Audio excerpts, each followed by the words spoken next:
Fucking hell. Hold on a minute.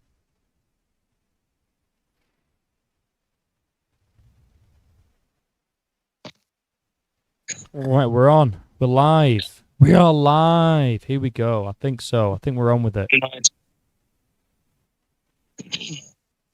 All right. Yes. Yes, guys. Yes. We're a few minutes late. We're trying to sort some things out, but we're here.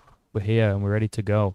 Just gonna wait for a few more people to come in, and then we'll get started with some opening statements and everything. Basically, what's gonna happen is we have what is that? I don't what is that crown thing? I have no idea. Community leaderboard. I don't know, XP or something. Place for fans to stand out in the community. The top three get special badges. How do you collect XP? Send in live messages or send super chats. That's how you get to the top of the leaderboard. I guess. So if you want to give me money, then I'm joking. I'm joking. Right. So the way this is gonna go is we're gonna have a debate. All right, it's gonna be Ricky, who's in the top right, and what do you want to be? Are you still meat? Is it still meat? It's meat, man. Yeah. So we got Ricky in the top It's right, meat on the bottom. All right, and much like John Jones. No, I'm joking. He's probably a top guy, to be fair. I wouldn't say so. I think he's pretty yassified. You think he's the bottom guy? I think John Jones is pretty yassified. I have done cocaine, but I did not beat my wife. Oh, that's okay. Well, maybe one day, mate. Maybe one day. All right. So, yeah. So we're gonna do opening statements. We're gonna have a debate, and then I'm not debating. I am moderating. And what we're gonna do is, once the debate is over, I'm gonna put a poll in to see if people think that John Jones' legacy is fraudulent, if they think it's not fraudulent, and then once that poll is being voted on, I'll go through some chats. So when the debate is over, leave some questions in for each guy. We'll go through them and then we'll look at the poll a bit later on. So, who wants to go first on their opening statement? You'll get about 5 minutes tops, uninterrupted, just to kind of give you an idea of, or just to give your opponent an idea of where you're coming from. Who wants to go first? I'm rolling a cigarette if you want to go first. That's okay. All right, Ricky. So your timer starts now. I think that the majority of John Jones's resume is filled with people who are essentially blown up middleweights, who weren't really built for light heavyweight, but fought for that. I mean, you got your Lyoto Machida, to name one off the top of my head.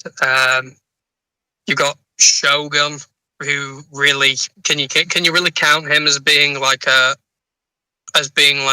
actual light heavyweight, just judging by the stature of him. And I think that there's a lot of asterisks over John Jones's wins over those guys. And a lot of decision wins as well. And I just feel like his resume isn't that impressive, and it's even less impressive when you couple in the times where he has been suspended for drugs, the layoffs, the fights that weren't made, like Anthony Johnson for one, who would have been a legit threat for John Jones, I think, at that time. And yeah, I just feel like it's harder to be a John Jones fan these days than it is to be somebody that goes against John Jones. Is that your opening statement complete? Do you not want to take the rest of the time, or? No, I'm good. I'm good with that. All right, mate. Are you ready for your opening statement? Perfect. Okay, so I pretty much knew most of what you were gonna say because I'm not. I used to be a huge John Jones fan. Okay, now I have a very complicated relationship with John Jones, and that is that I think he's the single greatest combat athlete of all time, but he's also the devil. Um, which is an unfortunate position to be in because I'm about to be here glazing him for the next probably hour or so, and it doesn't look good on me. But I live in objective reality, so I'm going to say this: Lyoto Machida and Vitor Belfort ended their careers in middleweight. Sure, where did they start their careers? Heavyweight. Okay.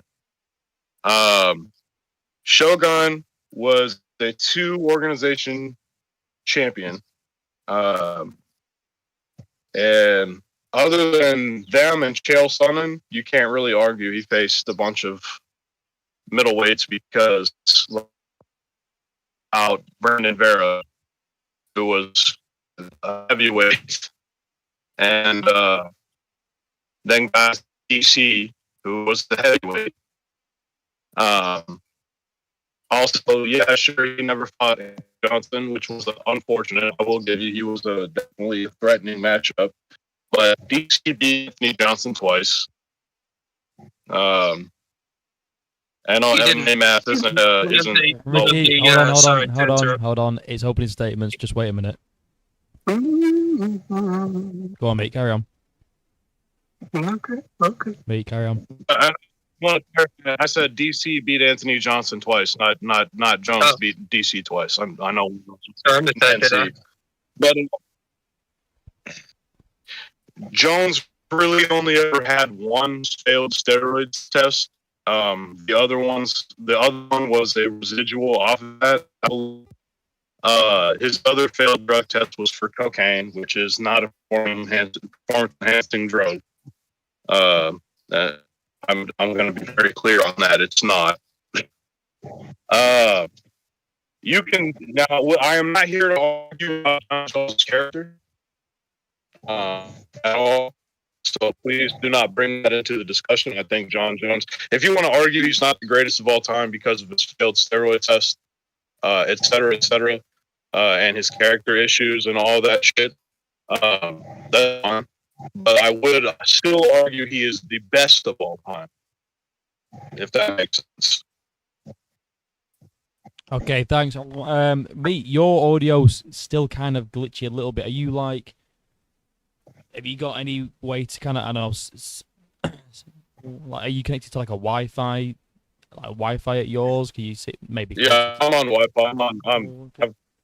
Can you maybe try and sit like closer to it or something? Just because it's a little bit. I'd say I have it. I have it on the table.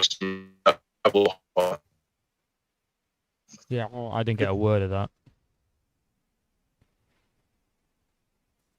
Give me 1 second. Let me see if I have my TV connected. All right, cheers. Well, whilst he goes and checks that, we got Ely Glazer. John's resume goes down by like 90% if you simply count all the cheating that he does. I'm assuming that's not including the PEDs, maybe like the eye pokes and things like that. Crocop says MMA math doesn't work. I'm assuming that's. I'm assuming that is in response to Meat saying that, well, DC beat Anthony Johnson, therefore John was beating him. Crocop also says, I wouldn't say Jones didn't have legit wins since that was a competition at the time, but I can critique his constant cheating, which I guess you could, to play devil's advocate, say that about Tom Aspinall because the heavyweight division at the moment is pretty shit. You know, I mean, they are all heavyweights, but I mean, they're not. Yeah. There's nothing wrong with saying, you know, he's just beating the guys in front of him, but it's also not the greatest resume of all time when you take into consideration how he beat those guys, when he beat them, and the fact that a good chunk of them were blown up middleweights. Well, we Well, yeah, let's not say most. We've got that you have an argument for like 3 or 4 of them. Can you hear me better now? Yeah, slightly. Yep. Right, so I'm going to sit back now. I'll let you two go at it. If it gets off the rails a little bit or there's too much talking over, someone talking over someone, I'll try and I'll step in just to try and steer the ship. But I won't do too much because I think a good heated back and forth, if it does happen, is good entertainment. So I'll just sit back, and when the debate's done, like I say, I'll put a poll up. People can vote, and yeah, go for it, guys. I think I'm gonna try to keep it civilized. I think what I'd just ask is, what about his resume makes it the best of all time? The best resume out of every player. 5 world champions back to back. When he was 23 and 24. That's pretty good. Can you bring up his resume on the screen, Mason? Yeah. Yeah. I think we can really go through it. Yeah, bear with me. Let me just let me get it. That's a good idea. I'll get his resume up for you just a sec. Share screen. Oh, it won't be a sec, guys. Won't be a sec.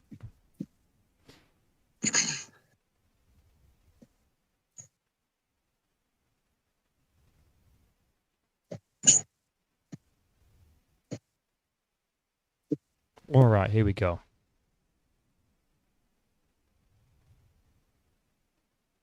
So his resume is here. Can everyone see his resume? Is his resume on the screen right now?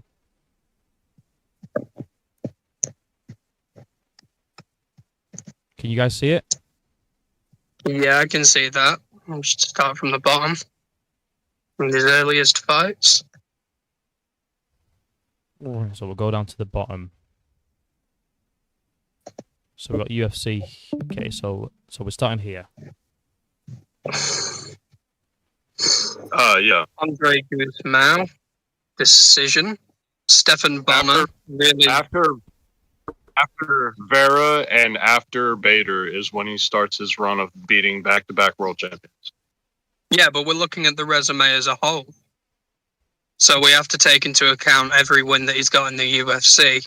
Andre Guzman, decision. Yeah, Stephan Bonner, I don't rate that. Clear. I don't rate that. Let's be clear. John Jones was 23 years old and had only been training MMA for like 9 months. That's true, but it's part of the resume. I think that, I think we have to include everything in it. Jake O'Brien. Sure, but they're all wins though. Is the thing. It's like if he had lost those fights, it would be different. But he came in and you might not rate Stephan Bonner very highly, but he was a tough out, you know. He was a barroom fighter. So I think we got to call it as it is. I mean, he was of the like Chuck Liddell-esque era where it's just kind of go forward and blitz and stuff like that. So there isn't really a lot of like technical challenge. Let's be 100% clear. There is a huge difference in skill between Chuck Liddell and Stephan Bonner. Chuck Liddell was a technical counter. He was of that era, not that he is like or comparable to Chuck Liddell. Jake O'Brien. That's my main issue with discrediting Jones is that it feels disrespectful to guys like that are coming up on this list. Listen, I think that what is important to acknowledge is that some of these guys, while they are legends and they have a legend status, right? By today's standards, they aren't that good. They aren't that technical. They've got more grit. They've got more sort of brawn and heart, if you will. But the sport has evolved a lot, and it seems like for a lot of these wins, John Jones is the only evolved fighter in a pretty unevolved era of MMA. Also just to jump in. We'll get, Sorry, hold on, mate. we'll cross that bridge when we get Just let me know when you want me to scroll up, and I'll scroll up. Okay. Jake O'Brien, are you familiar with him? He's kind of a jobber. Yeah, I'm not familiar with him. I don't think a lot of people are really. Matt Hamill, and that's where his 12-6 elbow comes into it. Granted, you know what? I don't think he should have lost that. That's kind of it. Steve Mazzagotti's a retard. Should I not say that on my No, term? it's fine. You can say retard. I don't care. Okay. Are you familiar with Machishenko? Oh, well, let's not skip Brandon Vera. Okay, are you familiar with Brandon Vera? He did knock out Brandon Vera. That's really good. Yeah. Brandon Vera is one of those big what ifs now. Yeah, but he was also like really a heavyweight, and I believe didn't he go on to be Bellator champion? Or no, that's Ryan Bader. I'm tripping. I don't really rate a lot of the Bellator champions, if I'm honest. I don't think that the skill ceilings are all that high in Bellator, specifically around that time. So, Vladimir Machishenko. Yeah, Ryan Bader. No, I don't. I don't even remember that fight. Yeah, but he won by knockout. Round one knockout. It's appropriate. Not bad. And then we get to Shogun, and then Shogun is really kind of where it all starts, isn't it? Yeah, and I have a huge issue with how people see Shogun. Why is that? Because people like to say that he like they underrate him a lot. I feel like because he fell off for sure. He had a BJ Penn-esque fall off, but he was also like he also did annihilate Rampage Jackson and Pride. And he was now granted the thing people were going to bring up is that he got fluke choked by Forrest fucking Griffin. He did, yeah. And that is kind of the issue with like him being seen as like a really solid, good win. I don't think that he's a bad fighter. I think that he's from that era where the sport just wasn't evolved. Well, you have to. Here's the thing that you have to understand about that fight with Forrest Griffin is that Shogun was injured in that fight, and he was up on all the scorecards as well. And I won't say that Shogun is the. I will say that he has actually. I think his wins over Machida and Rashad are more impressive than against Shogun. But I think Shogun is still an underrated win because he was still in his physical prime at this time. Like a lot of people will say, "Oh, John fought a bunch of old men." Thank you. I disagree with that. I don't think he was in his physical prime. Oh, really? Why do you say that? I don't think that Shogun was in his physical prime at that time, just because he had been in a lot of wars. He did have a lot of miles on the clock. But he did also just knock out Lyoto Machida, and I believe the first round. He did, but he also, lost to Forrest Griffin, as you said. That was due to injury. And also, let's not hate on Forrest Griffin. Forrest Griffin might have been a goofy little motherfucker, but he was the champion. Yeah, he was champion in an era where the sport didn't have a lot of technical fighters. I mean, we all saw what Anderson Silva would go on to do, Forrest Griffin, with just basic boxing acumen. Right, but Forrest Griffin didn't win that fight against Shogun in the striking, which is where Shogun was strong at. He won it and by throwing up a lucky triangle choke, the same way Anderson Silva beat Chael Sonnen, actually. Wasn't it? Or no, maybe it was a rear naked choke. I don't fucking remember, actually. It was some kind of choke, though. I'm pretty sure it was a triangle choke. I do think that I think Rampage as well. Some people are probably going to hate me for this. He is still of that era where No, the sport hadn't quite evolved yet. You know, he was a stand and bang, marauder, and he wasn't as technical Rampage, as a lot of fighters today. I wouldn't call Rampage a stand and bang marauder. I would say he was actually more of a wrestler who liked to throw punches. Oh no, I would. I think even he'd disagree with you on that. I think even he'd disagree with you on that. I mean, he had some moments in Pride, but I think that he was definitely more of a striker that branched off. He trained wrestling way before he started training boxing. He did, yeah, but I think even he would say that he saw most of his success in the UFC in terms of actually striking, and he got that like decent knockout in Pride as well. That's fair. That's fair. I would say, but I would say he just underutilized his wrestling. Is what I'm kind of the same way. Well, Chuck Liddell did not underutilize his wrestling. He was a defensive wrestler. But I don't know. I don't necessarily rate the Rampage fight very high, but I do think it is impressive that he finished it. Yeah, it's not a bad one. It's not a bad one. But let's talk about Lyoto Machida. Okay. That is the most brutal. That is the most brutal submission I've ever seen in my life. Okay. That is the only time I've ever watched a man get fucking choked out and been afraid for his life. I mean, he did get the job done eventually, but up until that, he was causing John fits, wasn't he?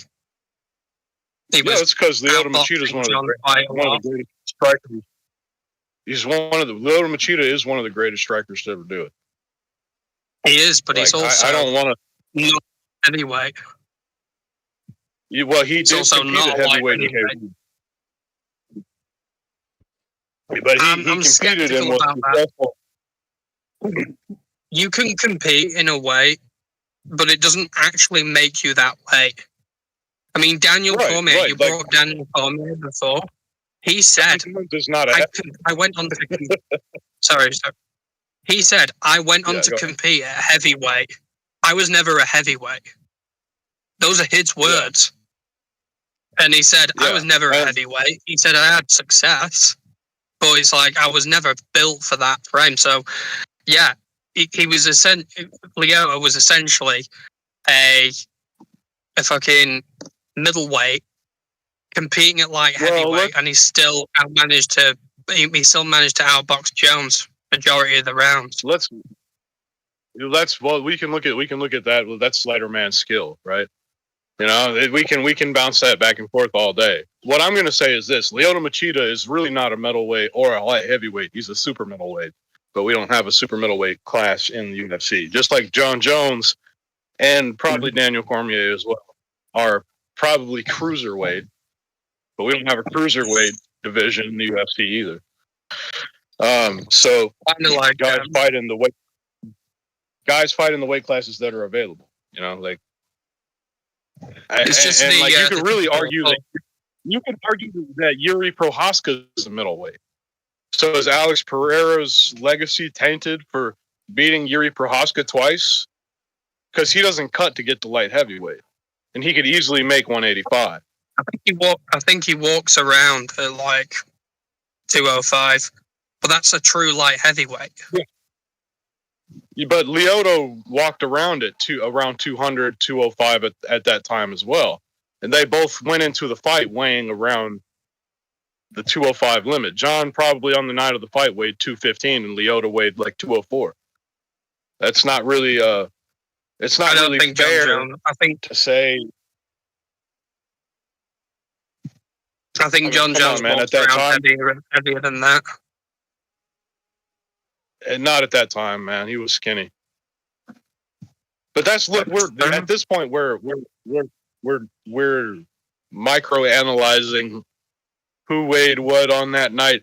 And the reality of it is Lyoto Machida was the light heavyweight champion of the world 2 fights ago. Okay.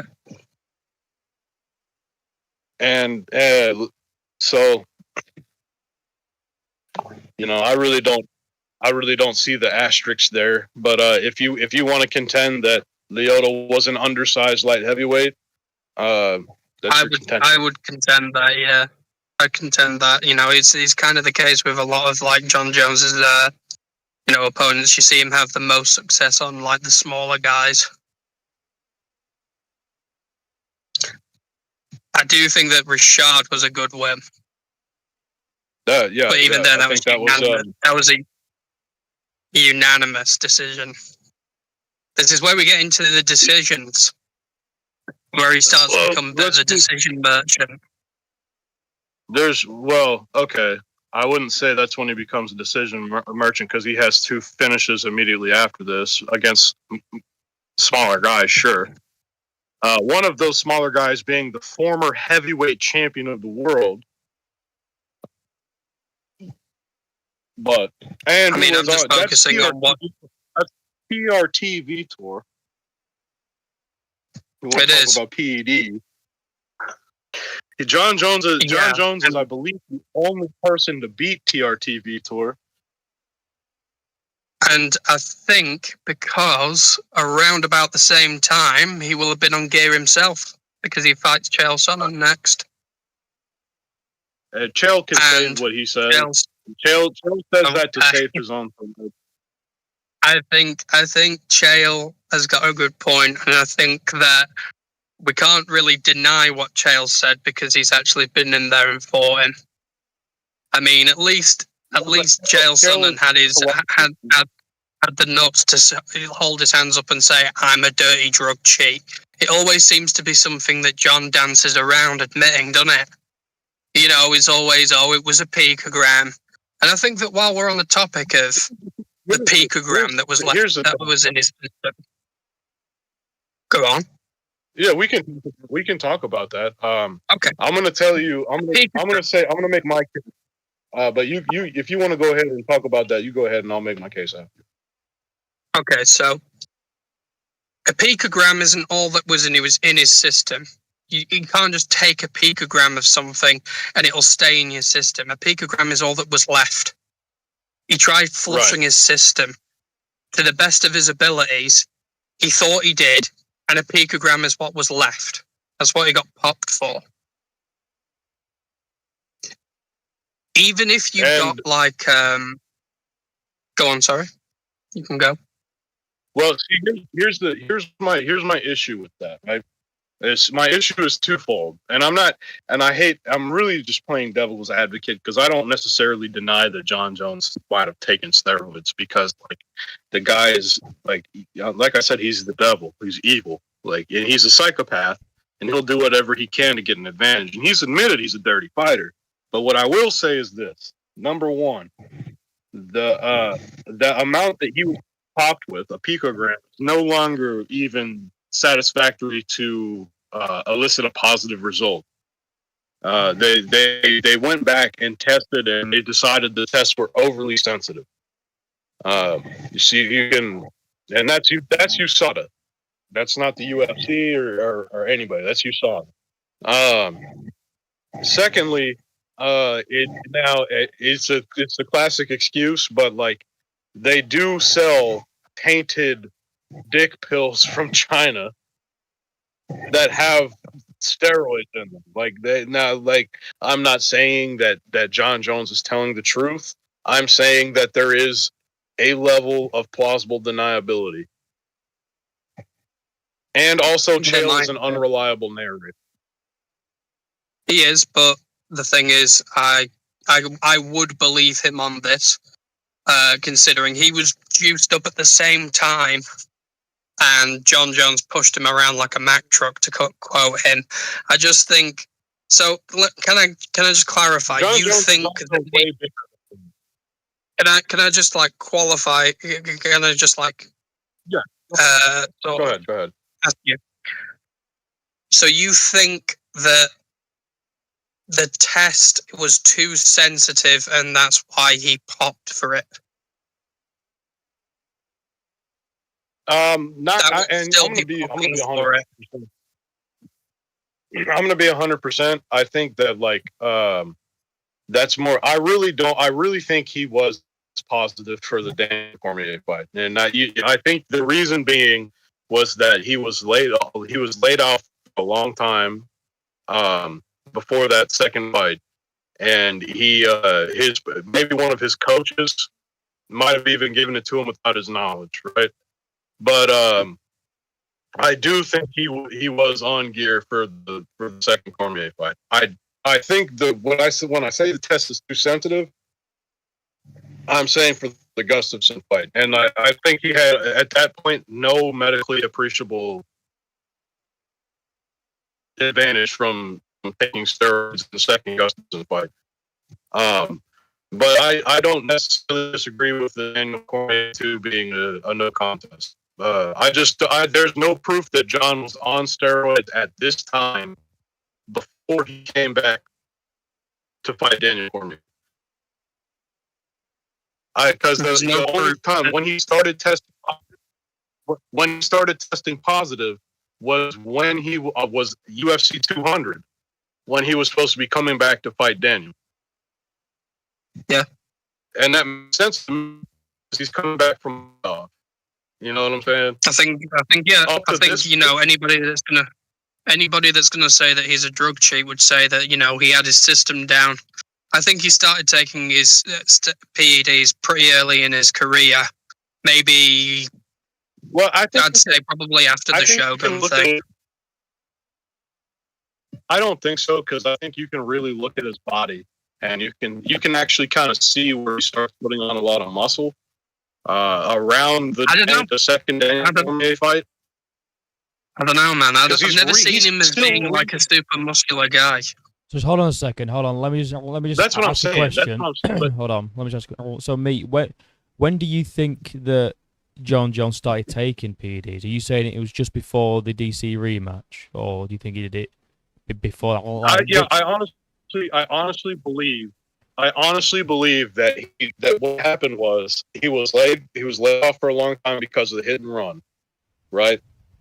And either him or his coaches, or a combination of the two, decided that he was going to have ring rust, and that's when he took the fucking steroids. I don't think at any point after that. But he'd already popped. When did he pop before that? Before the Daniel Cormier fight. Did he? The rematch. He popped for cocaine.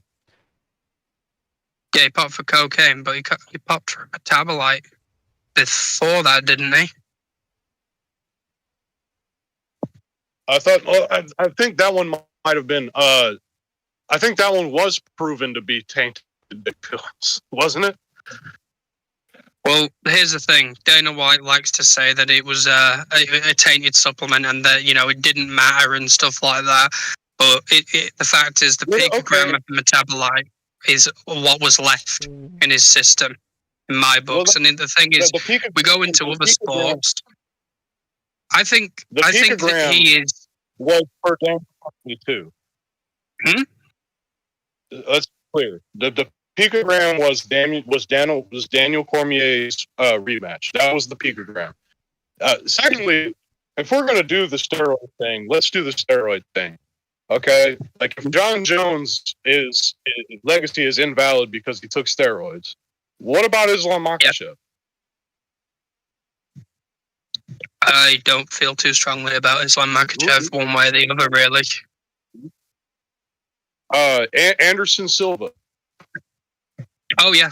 No, it's the same for him. It completely discludes him from the GOAT of my book. Yeah. No, and you can say that. Like I said in the beginning, if you think John isn't the GOAT, that's fine. I still think he's the best fighter. We can call GSP the greatest because he has the greatest outside of the cage legacy. He never cheated, and he was one of the best fighters of all time. We can call him and Demetrius Johnson the GOATs, but John Jones is still the best fighter to ever be, in my opinion. I'd call that into question because there's 2 times I can think of where he's shied away from proving that he could be the best of all time. There was the 3 years Francis to bulk up Ngannou to heavyweight. Yeah, he's not a heavyweight. Well, it didn't take 3 years for him to bulk up. You know, using his frame. Well, I mean, Francis Ngannou also wanted more money. Let's be clear. That was the UFC. All right. I will give you Tom. But Francis and John both wanted more money. No, that's why Francis turned into a boxer. I think that at one point he wanted more money from the negotiations with the UFC in general, contract negotiations. But I think he was absolutely 100% down to fight John Jones. And I think it's convenient that John had such a quick fight back just a few months after Francis left. Well, let's be real. How did Francis Ngannou do Cyril Gane like that? No, he didn't. Has anyone ever been able to do?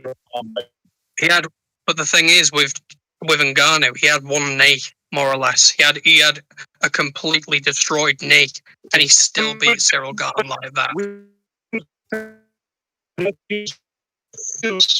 Mate, you're lagging again, bro. Your fucking audio's lagging again, mate. My signal keeps coming out on my box here. Just wait there a second. Persian. Oh no, sorry, the Punisher. Is that better? Yeah, it is. But hold on a sec. The Punisher just put in the chat on something that I noticed Ricky nearly say. Go on. You nearly said contract negotiations. That's what you nearly said, bro. Oh, I nearly got caught out. Contract negotiations. I was thinking, has anyone else noticed that? Anyway, no, I've got sorry, the pass. It's all right. Go on then. You didn't see anything. Carry on, guys. Sorry, I just had to get that one in there because it's funny. I just think that it's ridiculous that it took 3 years for him to bulk up to heavyweight. That's his excuse. The excuse is you want to know what I think. You want to know what I think really? I think he took steroids to bulk up to heavyweight. I think he took steroids to bulk up to heavyweight, and he had to cycle off of them. Now, I am not. Like I said, I am not here to defend John Jones' character. I think it was harder than he thought to bulk up with steroids. Yeah, I mean, apparently he's walking around now, and his body is moving back to 205 or whatever we're led to believe. But I think that he fumbled the bag, and I think that he didn't want any part of fighting Francis Ngannou. I firmly believe that. No, I mean, like, because Francis probably didn't. But at the same time, like let me say this, because this is what I was saying earlier, right? If he had beaten Francis Ngannou at that time, people would have just said, well, Francis only had one knee, and it would be a whole thing. Like, oh, well, Francis was not he had one knee and he was never a true grappler. Not widely known. The knee injury was a pretty recent thing and not widely known. John Jones didn't have any knowledge of the knee injury. Well, John Jones didn't have any. You don't know that. After the fact, but it wasn't known.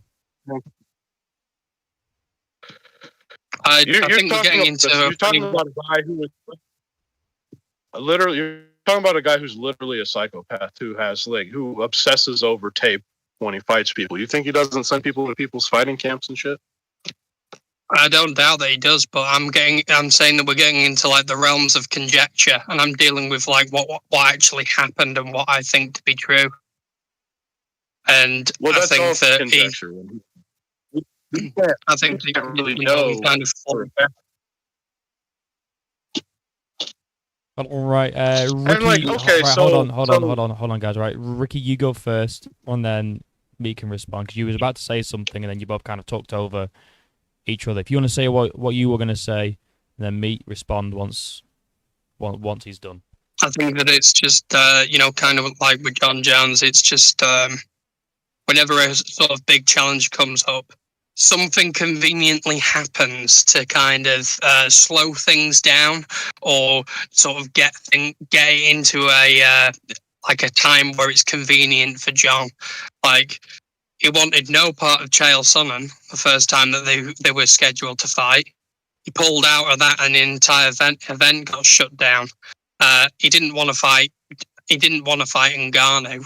I think 2 years to bulk up from where he was at light heavyweight to heavyweight is ridiculous when you consider the size of, Stipe, who was the heavyweight champion around that time. And I think that we're seeing the same thing happening again.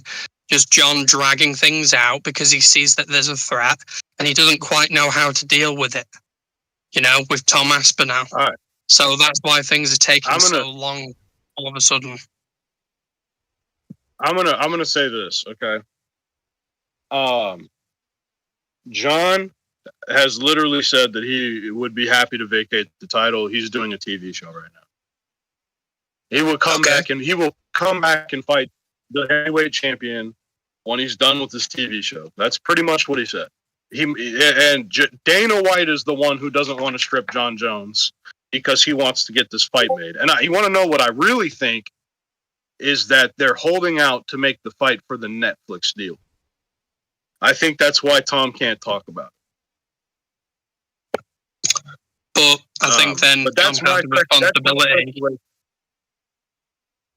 I think John has a responsibility, and the UFC has a responsibility to strip John of the belt in the meantime, because this is getting to be... I agree. I agree. It's not fair to Tom. I love Tom. Tom is a great guy. I think Tom should be fighting Cyril Gane for the fucking undisputed champion.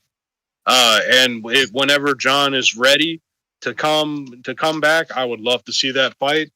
If he does come back or whatever. But I honestly believe that all the shit about John not being ready is all just bullshit that he's giving. I honestly think that the UFC is holding on to that fight in their back pocket for the Netflix deal, because Netflix wants that fight and it increases the value of the company. I also have someone and if in that chat, is the case, then that is not John Jones's fault. I have someone in chat that brought up another fighter that John Jones potentially ducked outside of Francis and Tom, which they say it's from Vanny. John Jones ducked Jan Blachowicz as well. Yeah. No. That's a big one. I mean, Jan was around for a long time and he never got a look in. Well, okay. And you could also Ankalaev. You could argue Ankalaev as well. You can't. No, you can't. You cannot argue because Ankalaev has only been relevant in the title picture in the last couple years. Like you gotta be really. That's reaching. John Jones doesn't even fight at light heavyweight anymore. Okay, well, what? And a lot of the time Jan he's been out of Blachowicz, the ring was because he was suspended. So what about Jan Blachowicz? Because granted, Ankalaev. What about Jan? Is like more relevant now, but he's saying back. Well, see, but that's the thing. It's always going to be. What about him? What about him? In reality, who beat Jan Blachowicz for the title? Glover Teixeira. Who did John Jones fucking 50-45? Well, that's MMA math. But he could have had a decent scrap against Jan Blachowicz, but instead he actually had a fight with Anthony Smith and went to a decision with him instead.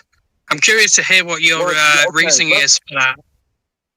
Let's not pretend John Jones was not bullying Anthony Smith for 5 rounds and humiliating him for ever thinking that he could possibly step foot in an octagon with him, and that's what he did. He systematically tortured Anthony Smith for 5 rounds. Yeah, I absolutely agree with you.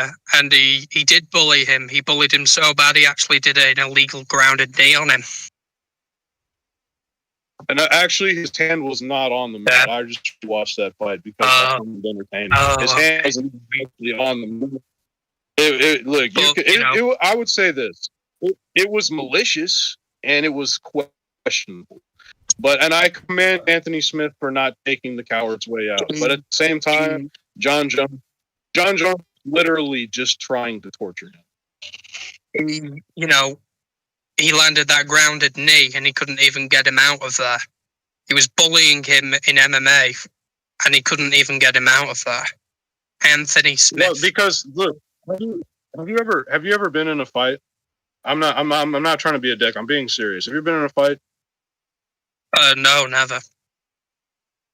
Okay, so sometimes when you're in a fight with somebody and you hate them, it's more fun to protract it and beat them up for 25 minutes than to just knock them out.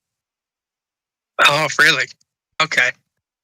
I see what you mean, yeah, but, I think it would have been a lot better if we got like an actual finish to that fight, considering it is Anthony the Journeyman Smith. The bridesmaid Smith. Always the bridesmaid, never the bride. He got a 20-minute retirement package, bro. He was a real dog, all right? A real dog. Who does that to Khalil? Who does that to Khalil Roundtree's fists, bro? That's pretty funny, actually. And I'm curious, what about the Ovince St. Preux win, the Thiago Santos win? These are just. Let's visit that period, okay? Let's visit that period in John's career. This is demotivated John. This is deflated from steroids, John. And this is like I'm not training John. And the fact of the matter is, you still understand that. I understand that, but it's not impressive, is it? Really, you went to a decision with Ovince St. Preux. But here's the thing. Here's the thing, though, right? Here's the thing. Is it impressive in a vacuum? No. But then, we got. Let's scroll over here to another fighter. Okay, let's look at George St. Pierre, who went to a decision against Dan Hardy. Mm-hmm. Well, that's not very impressive. That's not very impressive at all. But when you include it into his entire body of work, where he's remained, we're not going to call, even if you fucking rate the loss to DQ, we're not going to call it a defeat because the disqualification is not a defeat, it's a loss. So John Jones has never been beaten. But it's still a loss. That's what's impressive, that he continues to win. Well, yeah, that's fair. And if you want to call it a loss, it's a loss, whatever. But that's not the point. The point is that he fought all these guys without being beaten.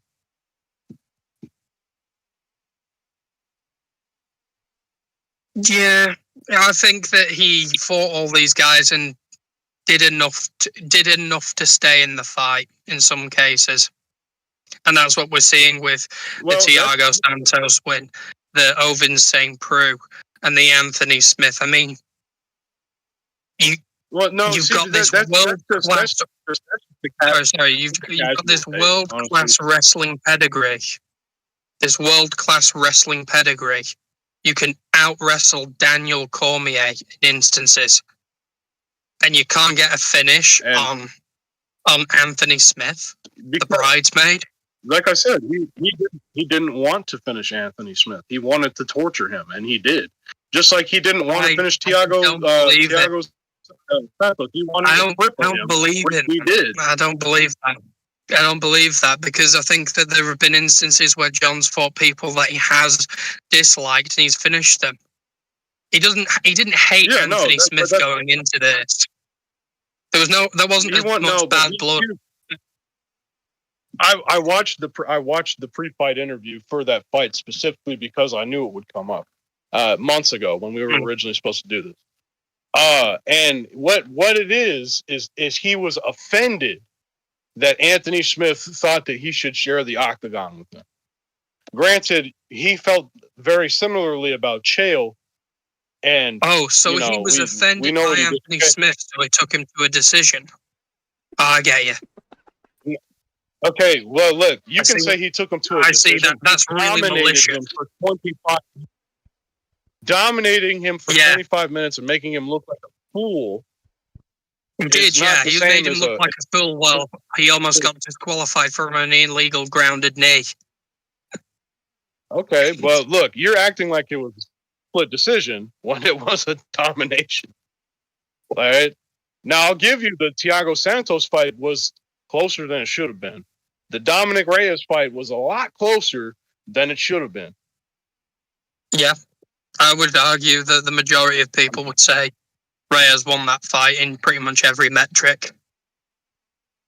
I would say, honestly, in my opinion, it is for me, it's too close to call because the second and third round, and then like I would give, I don't remember actually, if it was the second or third round that Reyes looked really good because it's been a while since I watched this fight. I think Reyes outstruck him at least in every round, or the majority of rounds. I think John definitely won round 4 and 5 comfortably, and I think Reyes definitely won. I think it was round 2 and 3. It was either round 2 and 3 or 1 and 2. One of the rounds was a toss-up. I don't remember exactly which one. But again, because I did, you're seeing John struggle when he's actually forced to fight somebody that isn't middleweight in Reyes. Well, when he has to fight somebody where it's like of similar stature, it's like he doesn't quite feel comfortable. He doesn't quite know what to do.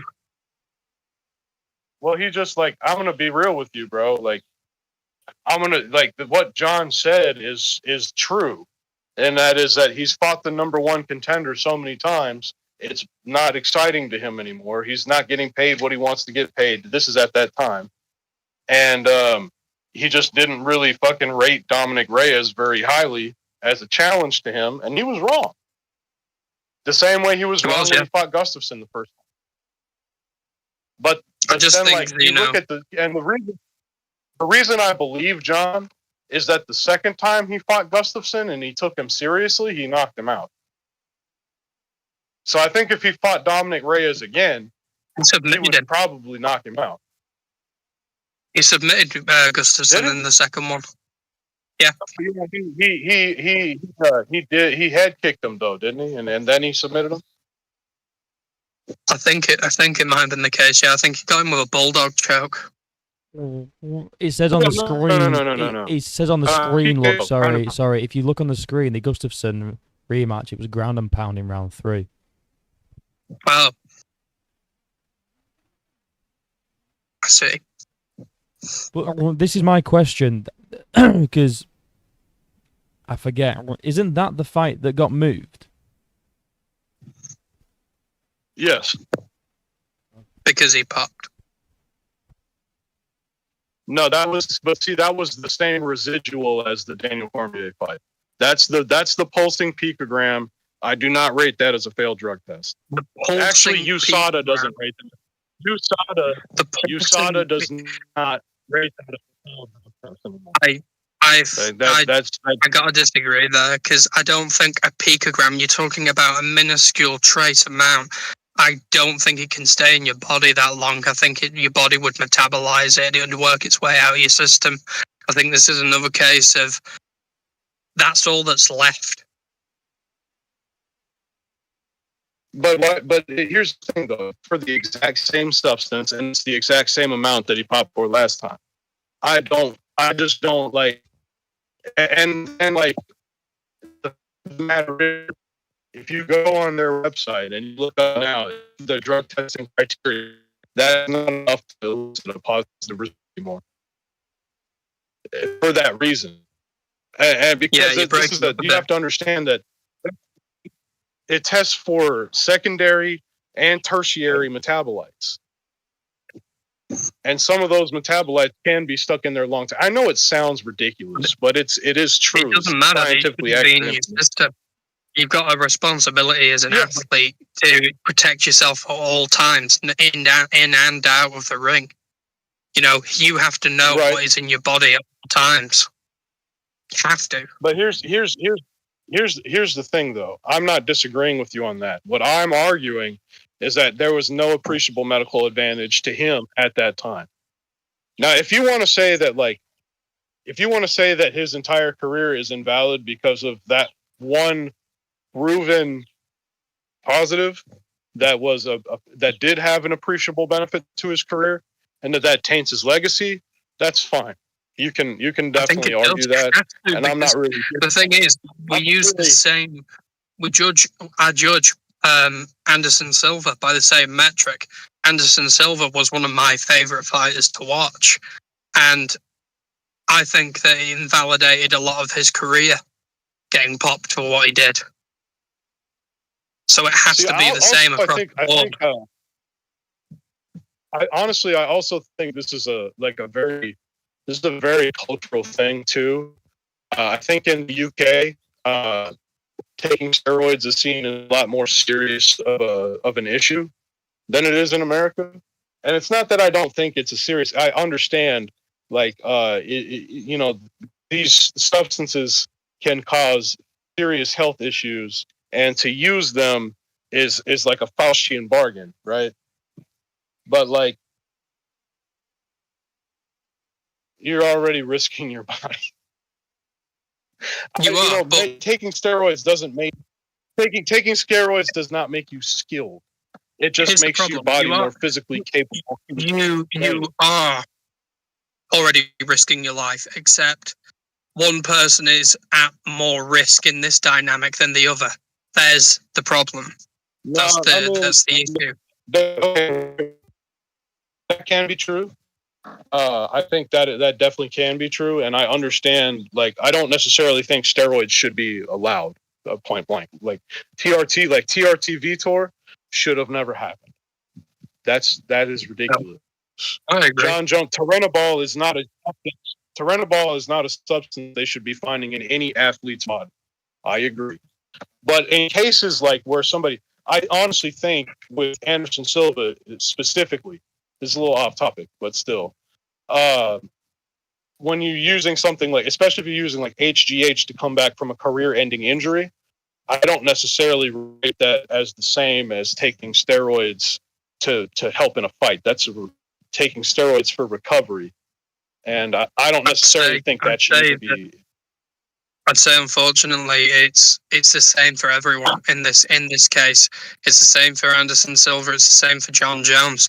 And I think that there was a cyclist. There was a cyclist. To go off tangent slightly, there was a cyclist that won the Tour de France shitloads of times. I can't remember who his name was, and he popped completely. Lance Armstrong. Yeah, John Jones, to me, is the Lance Armstrong of MMA. And the ironic thing about that is everybody that was racing at a high level at that time was on EPO. They were all blood. But the thing is, I don't know that. The one that. I don't know that. Fair. I know that he got caught, and I know that John Jones got caught. And I think that when he got caught, and when a cyclist got caught, it completely invalidated his legacy. He was shamed, he was shunned, and it was like, how can you possibly do this? Why is this not the same? Why are we not using the same standard to judge John Jones when he's kicking people in the head? Let me clarify something. I don't necessarily think that the response to Lance Armstrong taking EPO was necessarily warranted. I think he definitely did cheat. I don't think he deserved to have his entire life. But that aside, the reason is Dana White. The UFC is a corrupt company. Let's keep it a buck. I'm not going to sit here and try to dress it up. Dana White needs John Jones to be John because that he's the really, until it came around, John Jones was the only higher weight star power for real. Which is why he kept letting him back in the organization. Yeah. And like, and I think, to be honest with you, I don't necessarily think he should have let him back in the organization, but he did. And then he, I don't know. To me, what solidified it for me that John Jones, maybe not the greatest, because greatest does imply, right? Greatest implies a lot of things, like being a role model and shit. But that the thing that solidified John as the most talented or the best or whatever was the way he came in and absolutely just manhandled Cyril Gahn, this guy who was supposed to be the LeBron James of MMA or whatever. And he just made him look like a small child. I gotta disagree. I've never really heard that about Cyril Gahn. I've never heard that he was the greatest heavyweight. What I've heard about Cyril Gahn is he has got the prettiest. No, 1 second. Hold on, mate. Let him finish, and then you can respond. What I've heard about Cyril Gahn is that he has got fundamentally the most slick striking ever, and that he had ridiculously fast striking and reflexes.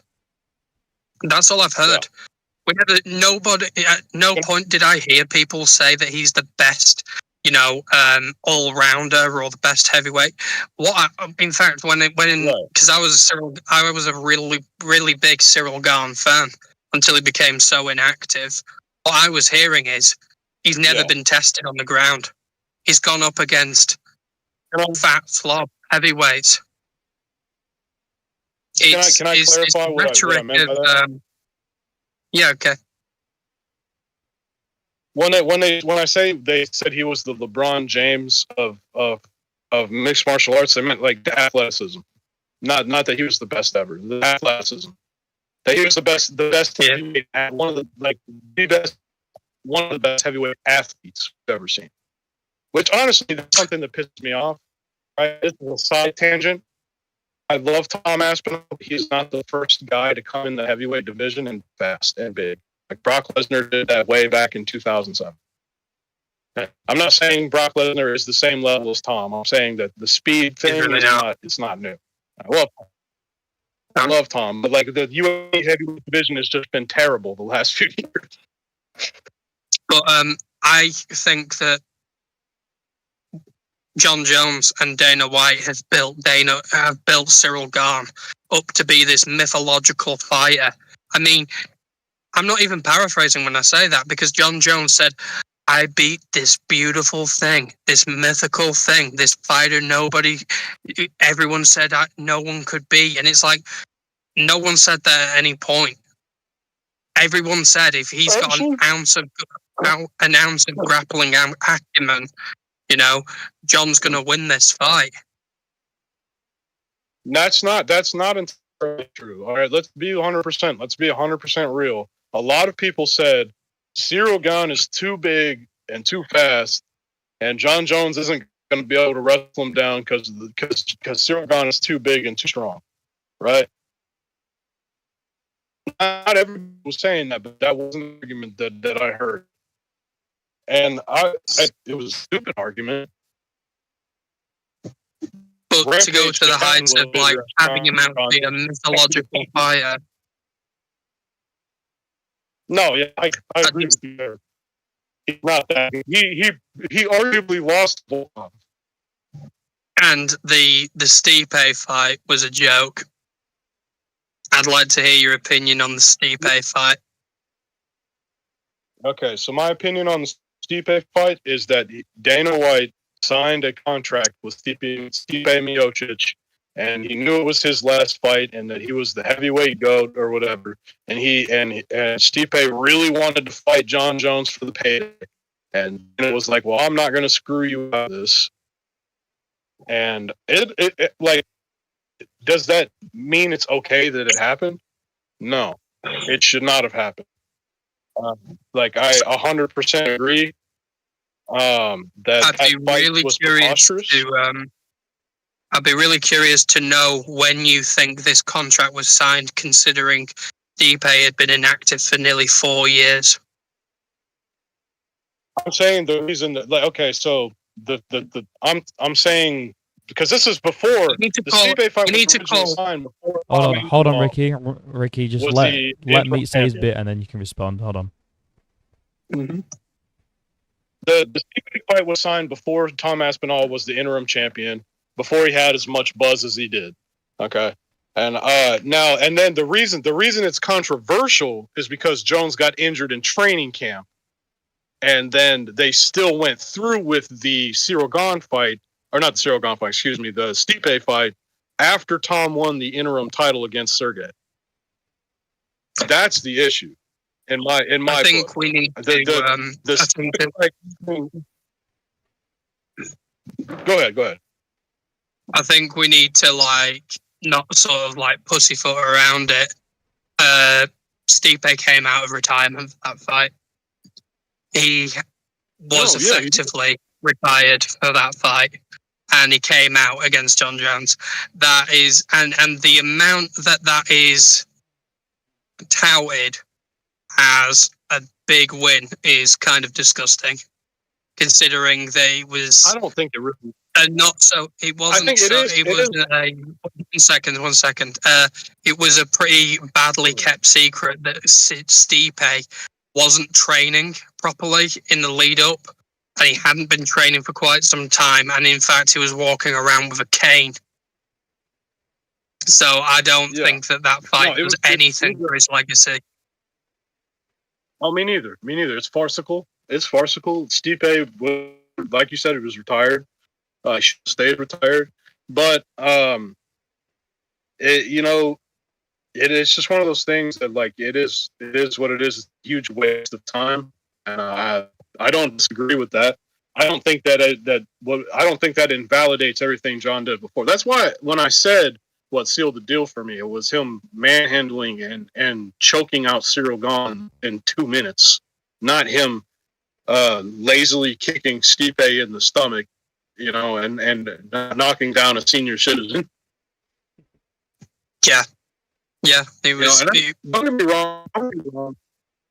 Stipe, even old man Stipe probably beats half of the heavyweight division just because the heavyweight division is garbage. But he really should have fought Tom. He should have fought Tom. Yeah, did you say that Stipe fight? Yeah, I think John should have fought Tom. Yeah, he should have. Yeah, I'm very disappointed. I agree with that. I'm viscerally Actually, I'm not going to lie. Part of me is happy that he's not fighting Tom because I don't want Tom to get oblique kicked back to the fucking hospital. Well, if you like, guys. Sorry, hold on. If you like, we could move on to that now. If you want to carry on, we can move on to, because I think that's quite a good segue into John versus Tom, the matchup. If you guys want to do that, if you want, before we go on to that, or I would like to, get your guys' closing statements for this topic. The legacy, is his legacy fraudulent? Yes or no? And whilst you're doing that, I'll put up a poll in the chat. Bear with. Asking the chat if they think that his legacy is fraudulent, and who wants to go first with the stream ended? Huh? The stream ended? No. The stream's still going. What I'm going to do is I'm going to put a poll up in the chat to ask them whether they think his legacy is fraudulent or not. I'll let you guys do your closing things uninterrupted, and then we can move on to the next one, which is John versus Tom. Because I think that would be quite an interesting one. Who wants to go first for the closing? I think Ricky went first, so I think usually it's whoever opens closes. So, if you want to go first, I'll give you 5 minutes. Just a closing statement, no interruptions, and then we'll move on to the next one. Okay, ready? So, my closing statement is going to be pretty simple. I think we do a disservice to the guys that John Jones, the 28 guys John Jones has beaten, by saying his legacy is fraudulent. I think we do a disservice to the sport by denying what he's accomplished. I think you can definitely argue his legacy is tainted, that he doesn't deserve the accolades that he's gotten, that he should not have been fighting for the second half of his career at all. But what you cannot say is that his legacy and the fighters that he beat are fraudulent, and that he is not a skilled martial artist. I think that's a preposterous thing to think. But I also understand why people come to that conclusion, and it's because John Jones' character is abhorrent and appalling, and I just don't think that it's necessarily intellectually honest to devalue John Jones' record as a fighter because of his abhorrent character.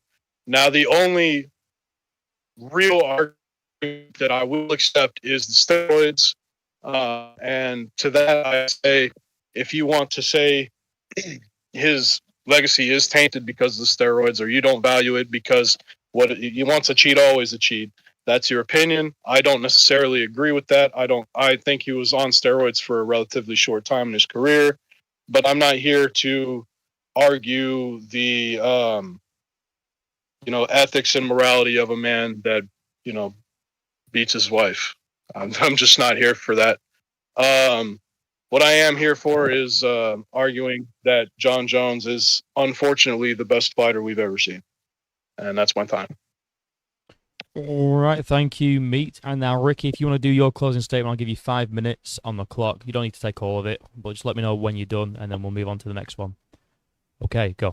I think that John Jones really could have been the best fighter that we've ever seen, but there are things that have gone on in his career. Opponents, it's a mixture of opponents and a mixture of his extracurricular activities bleeding into his fights that have kind of mired his legacy. I think that he came up in a pretty fortunate era of light heavyweight division when there was a transition for them to become more like technical fighters, and I think that he was the most technical out of a bunch of fairly average fighters in general. I think he was.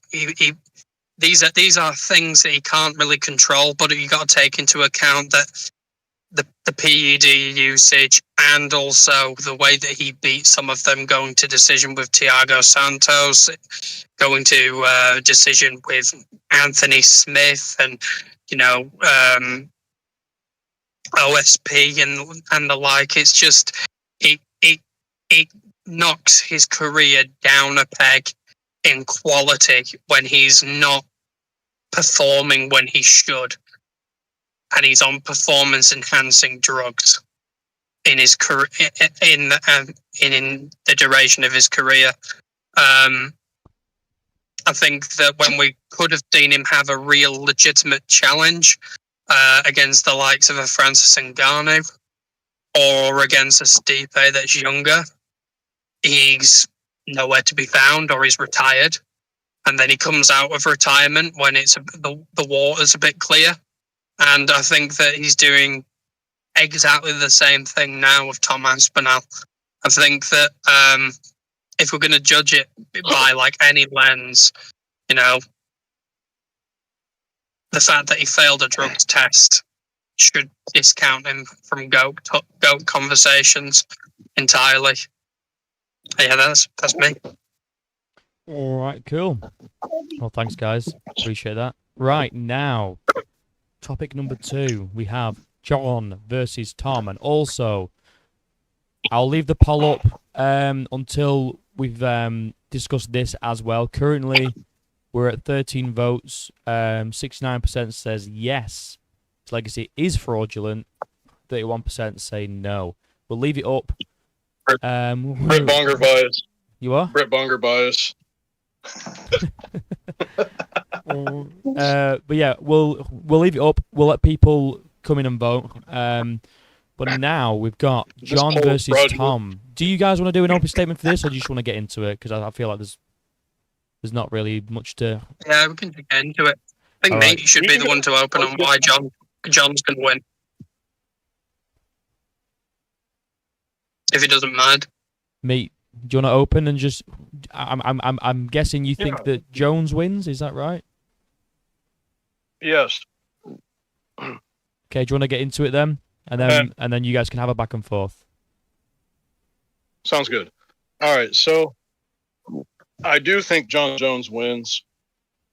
And the reason for that is that Tom Aspinall has a history of knee injury, and John Jones will kick his knee up and use that to get an advantage in the grappling and take Tom's power away. I think Tom has never fought anybody quite like John, and fair enough, John's never really fought anybody like Tom either. But we know John can take a punch, and we also know that Tom's knee is questionable, and that John Jones is a dirty fighter. So that's pretty much it. And Ricky, you can respond now. Just you guys just go back and forth now. I disagree. I think that it's a close fight for Tom. I think that there's going to be a pretty significant threat in John Jones, but I don't think Aspinall's stupid at all. I think that even by his own admission, he's an avid tape watcher, and he knows that his knee is a weakness, and he knows John Jones will go for it. What I'm seeing from John Jones is a lot more concerning, because I watched a Stipe Miocic, who had just come out of retirement, bounce a three-punch combination off of John Jones's chin, and John Jones ran away. The power difference between a Stipe Miocic doing that and as Tom Aspinall doing that is ridiculous. It is a big disparity in power, and it's not just power that Tom brings, it's speed. It's the speed of it. He's not going to be an available target like Stipe was, and we have to judge John Jones off of his most recent wins. And I think if John Jones turns up in similar shape to the Stipe fight, he's going to lose. I don't necessarily disagree with you. I also think it's close. I don't mean to say that it'll be an easy path to victory for John. I see more paths to victory for John. Now, and that precludes him not getting knocked up in the first round. Obviously, like that is a huge risk. Like you said, Tom is faster than John, especially at heavyweight. But we also know that John did not show up. John did not show up in peak condition for the Stipe fight. He was fat and kind of plotty, and I think that's because he knew he could show up that way. This is John Jones we're talking about, and John Jones, like I've said before today, is the psychopath. I don't think he shows up to the Tom Aspinall fight fat and plotty. I think he shows up a lot more cautious, in shape, and dialed in. But that's I get that.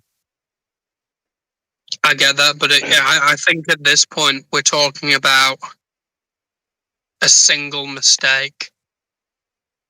I think that's the margin for error. Like it's one mistake, and John could get dropped. I don't think he's actually fought anybody anybody like Tom. That's what I reckon. Okay, he did used to train.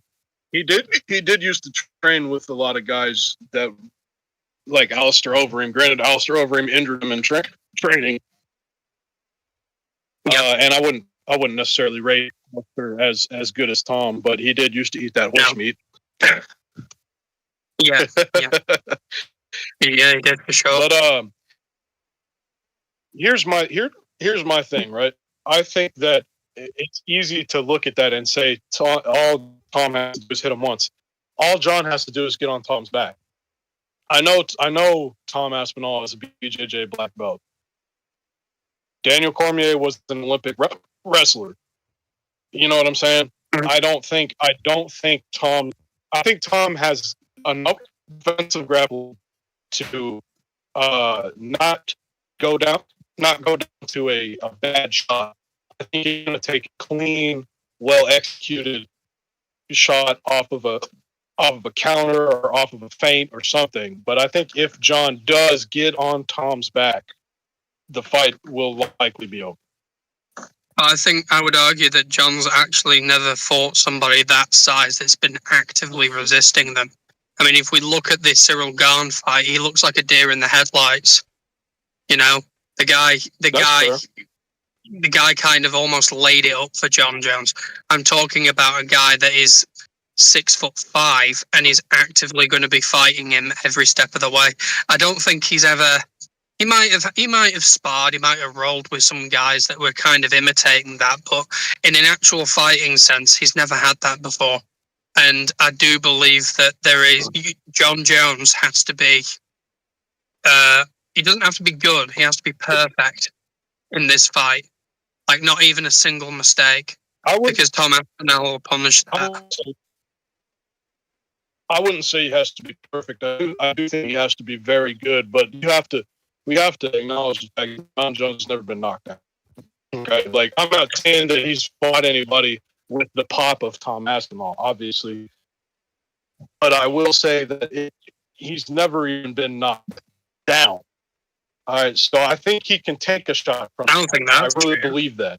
Never been knocked down. I mean, I'm pretty sure even Reyes got knocked down. He slipped in the Reyes fight. No, he even admitted himself he got a shot to the body and it put him on the mat. It's counted as a knockdown. Well, I've never seen that. Mhm. I remember watching the fight and seeing a slip, and I remember the commentator saying he slipped. That's Joe Rogan for you. I think we're just dealing with a different kind of power, though. We're just dealing with a different kind of power. We're dealing with a guy that hasn't even made it past a full round in his UFC career. That's the kind of power that we're talking about. We're talking about a similar kind of power that Francis Ngannou presented, and John Jones de facto did not want that fight. I'm gonna use an analogy here. Okay, we remember Shane Carwin versus Brock Lesnar, right? Yes. Shane Carwin won all of his fights leading up to that fight by a first round knockout. And Brock Lesnar is somebody who can't take a punch. Mm-hmm. And he won after getting fucking beat to shit for a full round. Now, why am I bringing this up?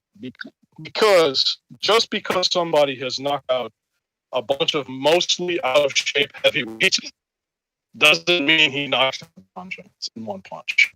I'm not saying it's not possible. I'm just saying that it's not guaranteed. Okay, but I'd also argue that Volkov and Mason. Yep. Pavlovich. Volkov and Pavlovich are absolutely not out of shape. and Tom did exactly the same to him. The problem is with John in the fight with Stipe. He looked too hittable. He looked too there, and I agree. you can't look like that with Tom Aspinall.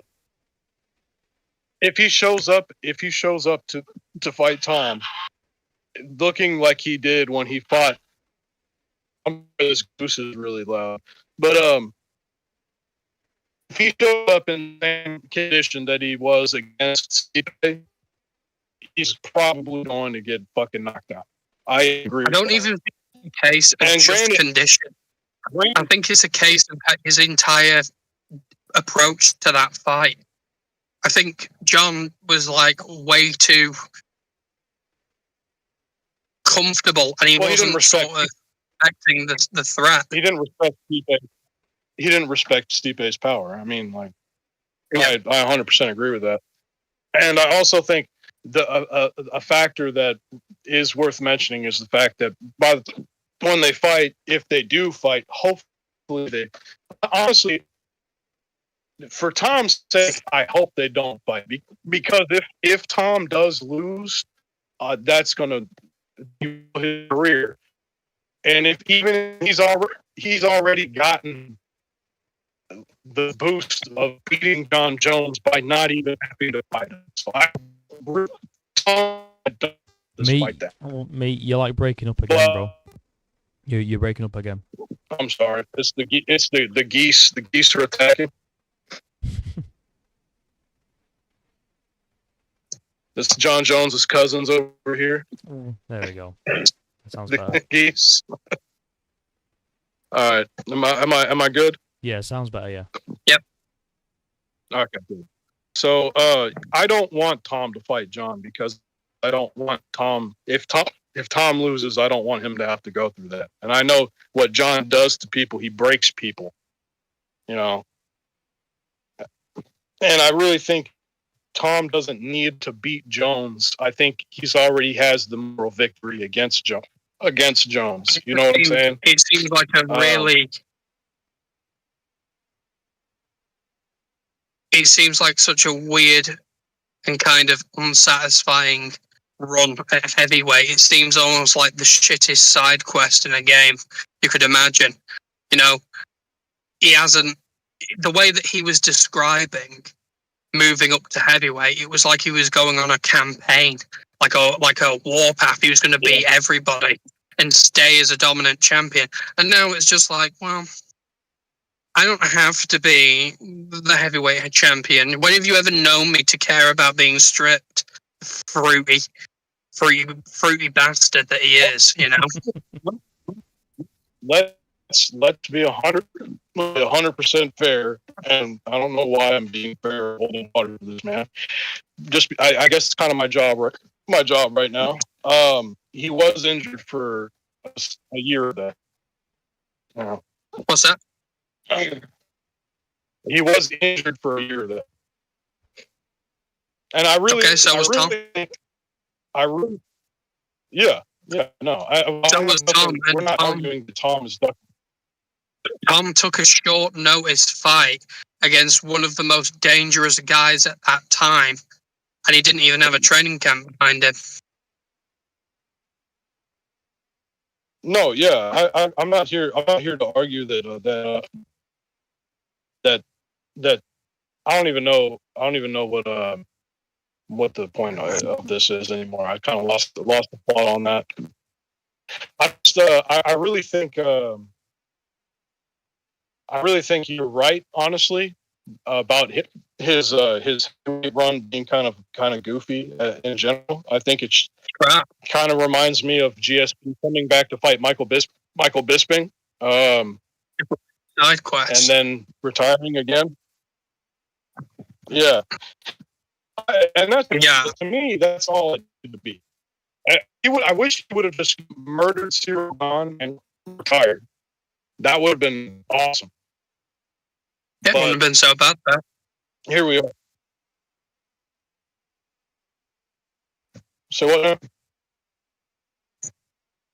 So in a nutshell, right? how do we think? Just to finish it off, we'll finish off this little topic with a. How do we think this fight goes? Obviously, you think Ricky thinks that Tom wins. You think Jones wins. How does each fighter win? Let's start with well, either of you can go non-interrupted. Just so you know, the poll for the is John Jones legacy fraudulent? 64% says yes. 36% say no. So that's that. All right, now I'm going to put another poll up. Who wins? Who wins? John versus Tom. Jones or Aspinall. People can vote. Get your votes in. So who wants to go first? Just kind of like a closing statement type thing. On who wins and how do you think it happens? Okay. I reckon for like the first few seconds of round one, both of them are really tentative. But I think early on, like Meats alluded to, and I agree with, I think John's going to be trying to target the knee. I think he's going to be trying to mix it up with kicks. And I think that Tom is going to be... I think Tom's going to be ready for that. I see him being ready for that. And I see him backing John up against the cage. And there's going to be like a little scramble. But I reckon that he's going to end ultimately in a late round one, like TKO from Tom Aspinall in ground and pound. I think he's going to deck John Jones with a punch. He's going to drop him. And I think he's going to finish him off with ground and pound. And what'd you say? Sorry, what round was that? I missed that one. Late round one. Late round one, you think ground and pound. Okay, cool. Right. Late round one, yes. Meat, what do you think? I think that I honestly, when it comes to the start of the fight, I 100% agree. It's gonna there's gonna be a lot of the probing, feeling out, dancing around. Mm-hmm. What I think is John is going to run away from Tom a lot, and Tom is going to get frustrated. And because we've never seen Tom even really go to round three, but I think Tom fights very, very, very wildly sometimes, and he leaves himself open to a lot of counter shots. He fights with his chin up and out a lot, and I think John is going to catch him with either an elbow, a spinning attack, or a front kick. I don't think Tom's going to get knocked out, but I think he's going to be stunned. And I think John will drag him down to the ground and choke him out. And I think it'll be late round 3 or early round 4. Late round 3, early round 4 submission. John. Yes. Interesting. All right, well, Polly's up. 67% Aspinall, 33 Jones. Obviously, British bias. What's that? You are British biased. I mean, we do have one. We do have one John Jones fan in the two John Jones fans in the chat, but someone called Game is like going to bat for John Jones in his chat, saying that like Tom was crying when he lost against Curtis Blades. Tom was he's a hype job. That's fucked. He's the heavyweight Darren Till.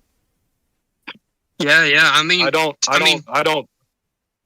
That is true. I don't endorse this. That is guy's, true. That's true. Tom was crying when he lost against Curtis Blades, but John was crying when he got popped. Yeah, John was crying when he got pulled over by the police and he headbutted the car. Yeah, he was crying and hitting his head on the car. But I would that's so fucked up. That's so fucked up to try to talk shit about a fighter for being emotional when your knee gives out in the biggest fight of your career. Like that's really just, and that's why I hate being a John Jones defender, because look at my company here. Yeah.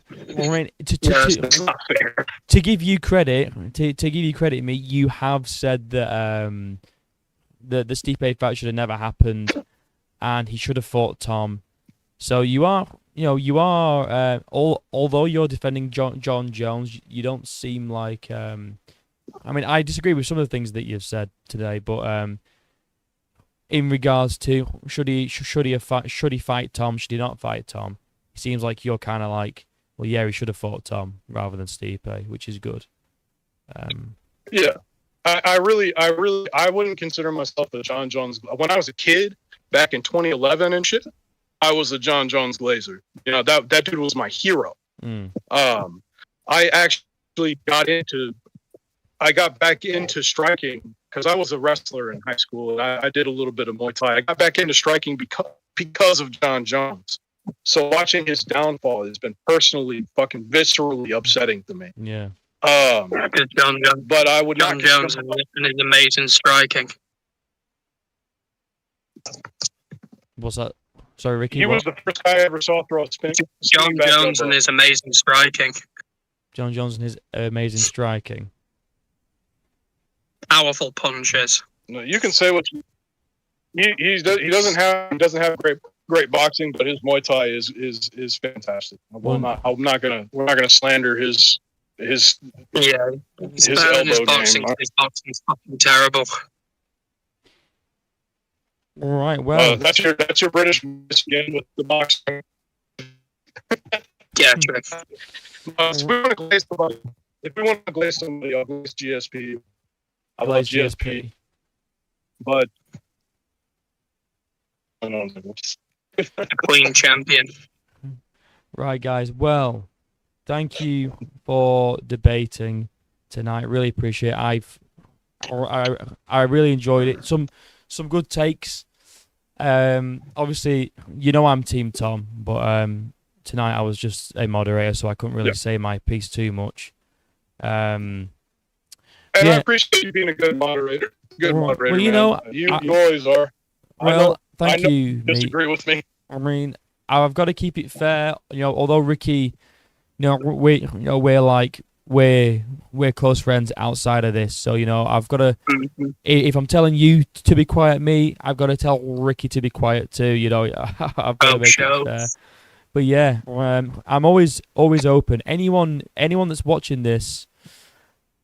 Anyone that's watching this right now that wants to debate me or anyone, because I've seen a lot of people in chat want Persian back, so we'll get Persian back on. I'm thinking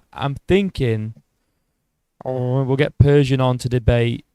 Well, whoever really, but whoever wants it, add me on Discord. Okay, I've pinned it it's at the pinned comment. And we can get it going. I've got a debate. I'm planning a debate soon about who's the GOAT of the sport. It's a 1v1 with. I'm trying to get the opponents lined up, but I also want to do like a bit of a panel, for who's the GOAT. And I know Ricky said he's up for it. I'm sure he is too. I'm going to get a few people in. I'm game. You don't lead anything. Awesome, man. Awesome. But the one that we all want is Persian versus Elia Glazer, but Elia Glazer's too scared to actually debate him for some reason. I don't know what's going on there. But yeah, if anyone wants to... Look, I will glaze Elia. You'll glaze Elia. Nice. Mate, Persian and Elia Glazer would be an awesome debate. But Glazer, I don't know if he's camera shy or what, he just doesn't want to do it, which is fair enough. But if anyone wants to debate, add me on Discord, give me a message, and we'll set it up. Like I say, I'm setting up who is the GOAT 1v1 and a panel about it. I would love to set up a debate for I don't think there's going to be really anyone that's on Team Sean O'Malley for the Marab fight, really, to be honest, so I can't really do a debate on that. But maybe me and you have to disagree them. Maybe we could do like a. What's the next one after that? It's Charles and Elia, isn't it? If we to be get fair, a me and Charles you have fan, a disagreement not so long ago. well, me and you. Yeah. Why? Well, what do we disagree on? Does anybody want Because I to? said- Anybody want to debate Buckley versus? Buckley versus who? Usman. Yeah, Why? Who are you? Team Usman or Team Buckley? I'm a huge Buckley Glazer dog. Huge Buckley. Well, I think Buckley's got it.